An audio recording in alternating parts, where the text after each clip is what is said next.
در این ویدیو میخوایم انواع میل سرورهای موجود رو معرفی کنیم تا برای ارسال حجم بالای ایمیل ازشون استفاده کنیم. همونطور که میدونید برای ارسال ایمیل با تعداد بالا نمیشه از ایمیل شخصی یا حتی وب میل سایتمون استفاده کنیم.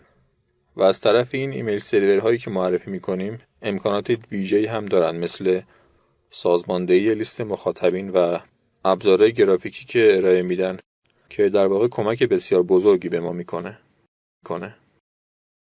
میلرلایت.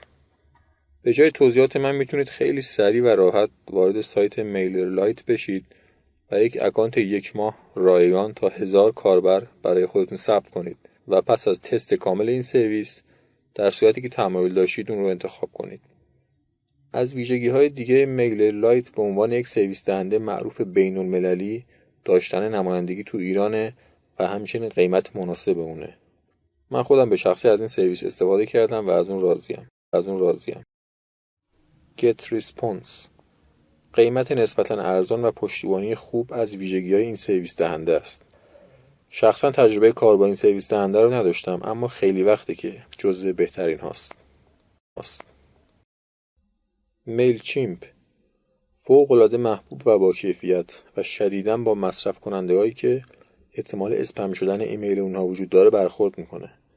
پس در صورتی که خواستید از این سرویس دهنده استفاده کنید، حتما روش‌های جلوگیری از اسپم رو یاد بگیرید.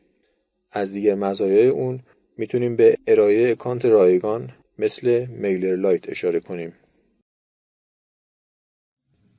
آی کانتکت. اونقدر با سوء استفاده از این برند محبوب در ایران کلاهبرداری شده که دیگه سخت میشه به اصل بودن خدماتش اعتماد کرد.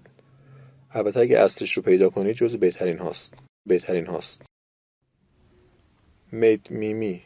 اگر هوس دور زدن و ساخت چندین اکانت در میدمیمی به سرتان نمیزنه، باید بگم که این سرویس دهنده امکان مدیریت رایگان 2500 عضو با ارسال حداکثر 12500 ایمیل در ماه رو رایگان بهتون میده و امکانات دوست داشتنی هم در پنل خودش ایجاد کرده.